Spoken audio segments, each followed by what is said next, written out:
Halo semuanya, salam dari saya, Namo Buddhaya. Perkenalkan, nama saya Muhammad Ventus dan di video kali ini saya akan mempresentasikan Pancasila Buddhis. Ya, yang pertama, apa sih itu Pancasila Buddhis? Pancasila. Pancasila tuh terdiri dari dua kata, yaitu panca dan sila. Kalau panca itu diartikan dengan lima, dan sila itu adalah berarti prinsip dan asas moral. Jadi kalau digabungkan, dia akan menjadi kata Pancasila. Lalu kita masuk ke dalam macam-macam Pancasila Buddhis. Jadi ada 5 itu ya teman-teman. Jadi yang pertama itu ada Panatipata, Weramani, Sikapadam, sama Diami. Yang artinya itu aku bertekad akan melatih diri menghindari pembunuhan makhluk hidup. Kita sebagai umat Buddha seharusnya menghindari membunuh makhluk hidup, tak peduli seberapa kecil maupun besar ya. Nah, jadi kita tuh nggak boleh bunuh makhluk hidup yang ada di sekitar kita itu ya. Adapun suatu perbuatan termasuk pembunuhan jika memenuhi 5 syarat berikut, yaitu yang pertama ada terdapat makhluk hidup, terus yang kedua mengetahui bahwa makhluk tersebut masih hidup, lalu yang ketiga memiliki niat atau maksud untuk membunuh, lalu keempat mengeluarkan usaha untuk membunuh makhluk tersebut mati akibat usaha tersebut. Nah, baru eh, kita nggak boleh bunuh ya teman-teman. Baru yang kedua, sila kedua, adinadana, weramani, sikapadang, sama diami, yang artinya itu aku bertekad akan melatih diri menghindari pengambilan barang yang tidak diberikan. Sebagai umat Buddha itu kita tidak boleh mengambil barang atau apapun yang bukan milik kita ya, atau bisa kita bilang itu mencuri, yaitu tidak boleh.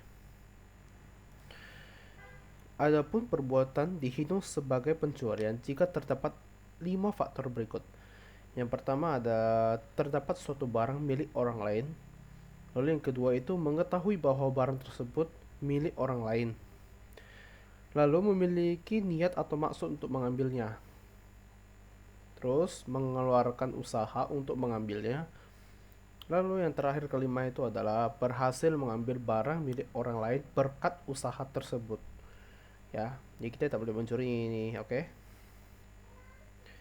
Baru kita lanjut ke sila ketiga, yaitu adalah Kamesu Micacara Weramani Sika Padang sama Diami, atau yang kita artinya itu adalah aku bertekad akan melatih diri menghindari perbuatan asusila.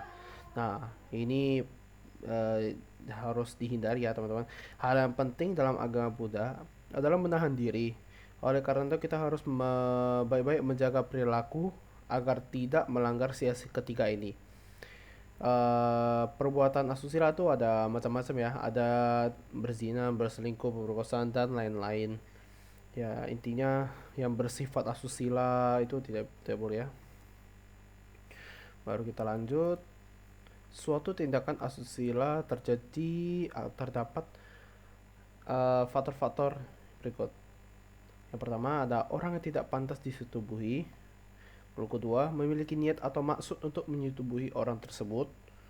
Baru yang ketiga itu adalah terdapat tipu daya untuk menyetubuhi orang tersebut. Keempat, mengeluarkan usaha untuk menyetubuhi orang tersebut. Dan yang kelima, berhasil menyetubuhi orang tersebut. Oke, kita lanjut ke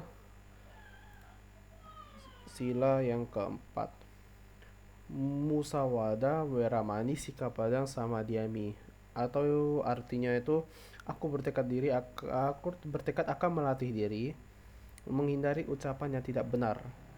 Jadi sebagai umat Buddha kita harus menghindari ucapan tidak benar atau bohong ya guys. Kayak menipu orang untuk mencapai sesuatu itu tidak boleh. Tuh, serta selalu berkata yang sopan agar selalu tercipta suasana yang tenang dan damai, harmonis, sebab tidak ada kebohongan di antara semua orang gitu. Adapun syarat terjadinya kebohongan itu adalah terdapat sesuatu hal yang tidak benar, memiliki niat atau maksud untuk menyesatkan, baru mengeluarkan usaha untuk menyesatkan, dan yang terakhir mengakibatkan orang lain jadi tersesat gitu. Jadi kita nggak boleh bertipu ya.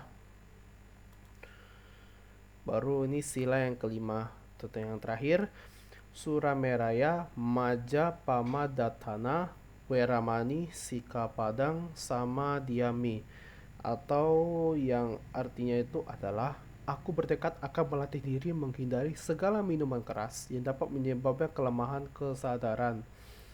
Nah, jadi kita tuh contohnya remaja nih, kita tak boleh minum banyak alkohol atau mencoba bahkan sampai narkoba, itu tidak boleh ya, dapat menghilangkan kesadaran ya. Sebagai umat Buddha, kita harus menghindari meminum minuman yang dapat memabukkan atau kehilangan kesadaran. Seseorang yang melanggar sila ini dan akhirnya kehilangan kesadaran bisa mengakibatkan hilangnya juga kendali atas pikiran, ucapan, dan perbuatan, sehingga tanpa sadar dapat melakukan hal yang dapat mendatangkan karma buruk. Nah, jadi kalau sila kelima ini kita langgar, kita sudah minum nih, mabuk, dan kita tuh bisa melakukan hal-hal lain sesuatu kita tanpa yang kita sadari gitu. Jadi jangan coba teman-teman ya. Adapun pelanggaran sila ini terjadi jika terdapat sesuatu yang menyebabkan lemahnya kesadaran, memiliki niat atau maksud untuk meminum atau menggunakannya, baru meminum dan menggunakannya, terus muncul gejala-gejala mabuk, dan yang terakhir itu adalah fase mabuk atau kesadaran hilang kesadaran gitu. Nah, jadi begitulah teman-teman Pancasila Buddhis yang ada di agama Buddha. Jadi saya tutup, salam dari saya, Namo Buddhaya. Jika kalian suka, subscribe video ini.